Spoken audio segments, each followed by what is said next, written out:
Section 3. Variation on a theme, the sonnet form in English poetry.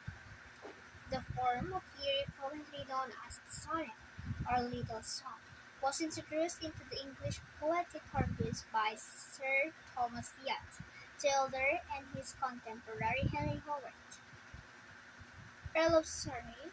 During the first half of the 16th century, it originated, however, in Italy 3 centuries earlier, with the earliest example known being those of Giacomo da Lentini, the notary in the Sicilian court of the Emperor Frederick II. Dating from the third decade of the 13th century, the Sicilian sonneters are relatively obscure, but the form was taken up by Lauder is regarded as the master of the form. There is a paragraph A. In paragraph B, the Petrarchan sonnet form, the first to be introduced into English poetry, is a complex poetic structure. It comprises 14 lines written in rhyming metrical pattern of iambic pentameter. That is to say, each line is 10 syllables long, divided into 5 feet, a pair of syllables, hence pentameter, with a stress pattern where the first syllable of each foot is unstressed and the second stressed an iambic foot. This can be seen if we look at the first line, one of words sonnet, afterthought. I thought of thee, my partners, and my guide.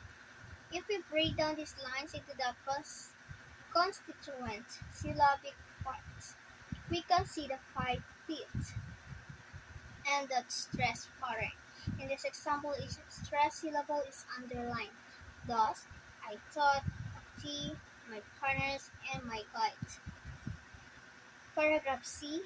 The rhyme scheme for the Petrarchan sonnet is equally as rigid.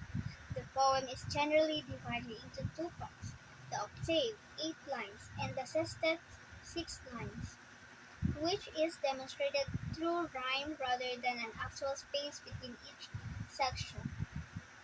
The octave is usual rhyme ABB, AABBA, with the first, fourth, fifth, and eighth lines rhyming with each other, and the second, third, sixth, and seventh also rhyming. The sestet is more varied. It can follow the patterns CDE, CDE, CDC, or CDE, DCE. Perhaps the best interpretation of this division in the Petrarchan sonnet is by Charles Ely, who wrote, "The octave bears the burden, a doubt, a problem, a reflection, a query, an historical statement, a cry of indignation or desire, a vision of the idea. The sestet eases the load, resolve the problem or doubt, answer the query or doubt, solaces the yearning, realizes the wish. Thus, we can see that the rhyme scheme demonstrates a twofold division in the poem, providing a structure for the development of theme and ideas. Paragraph B. Early on, however, English poets began to vary and experiment with this structure. The first major development was made by Henry Howard, Earl of Surrey, altogether an indifferent poet, but was taken up and perfected by William Shakespeare, and is named after him. The Shakespearean sonnet also has 14 lines in iambic pentameter, but rather than the division into octave and sestet, the poem is divided into 4 parts, 3 quatrains, and final rhyming couplet. Each quatrain has its own internal rhyme scheme. Thus, a typical Shakespearean sonnet would rhyme ABAB, CDCD, EFGG.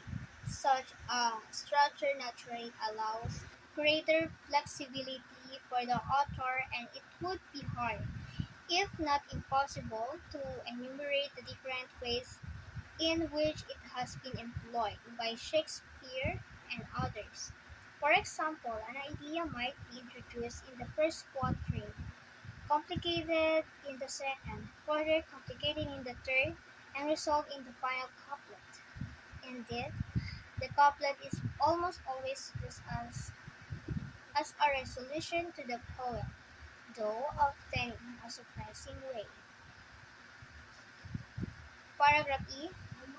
These, then, are the two standard forms of the sonnet in English poetry, but it should be recognized that poets rarely follow rules precisely, and a number of other sonnet types have been developed, playing with the structural elements.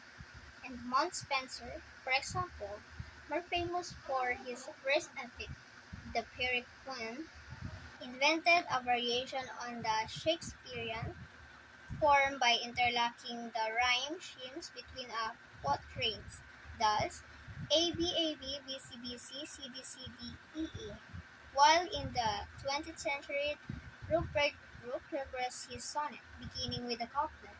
John Milton, the 17th century poet, was unsatisfied with the 14-line format and wrote a number of caudate sonnets, or sonnets with a regular 14 lines, on the Petrarchan model, with a COTA, or a coda, or tail, of 46 lines.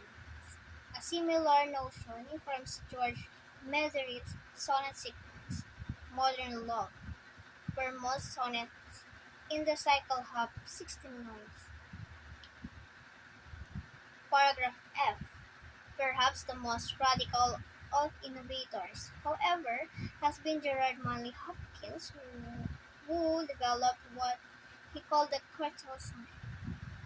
This form varies the length of the poem, reducing it in effect to 11 and a half lines, the rhyme scheme, and the number of feet per line, modulating the Petrarchan form. Instead of two quatrains in the octave, he has the two tercets rhyming ABC, ABC, and in place of the sestet, he has 4.5 lines. With a rhyme scheme, DCBDC, as if this is not enough. The tercets are no longer in iambic pentameter, but have six stresses instead of five, as done the final quatrain, with the exception of the last line, which has three.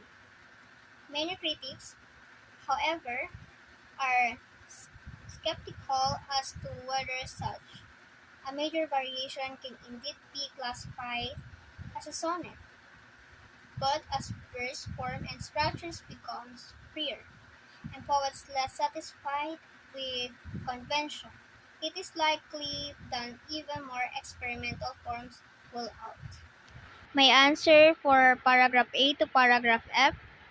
My answer for paragraph A is number 9, the Sicilian Sonneters. For paragraph B, my answer is number 7. Rhyme scheme provides structure, developing themes and ideas.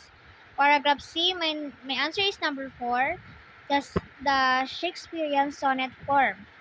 For paragraph D, my answer is number 13, the sonnet form, variation, and addition.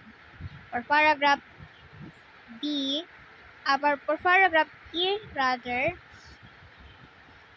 is number 6, a real sonnet. For paragraph F, my answer is number 1, octave developed sestet.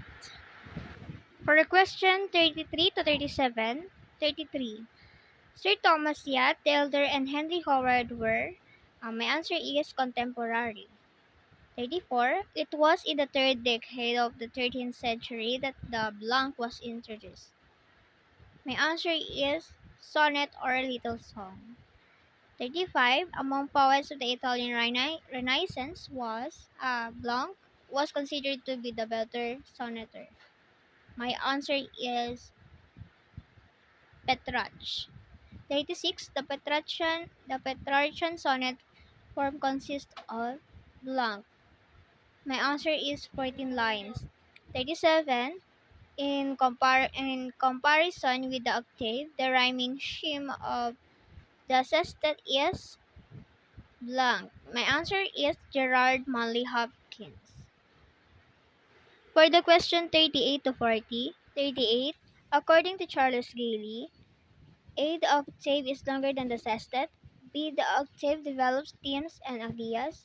C. The sestet provides answer and solutions. D. The sestet demonstrates a twofold division. My answer is A. The octave is longer than the sestet. 39. The Shakespearean sonnet is A. An indifferent development. B. More developed than the Petrarchan sonnet. C. More flexible than the Petrarchan sonnet. D. Enumerated in different ways. My answer is letter C. More flexible than the Petrarchan sonnet. 40. According to the passage, whose sonnet types are similar? A. Spenser and Brooke. B. Brooke and Milton. C. Hopkins and Spenser. D. Milton and Meredith. My answer is letter D. Milton and Meredith.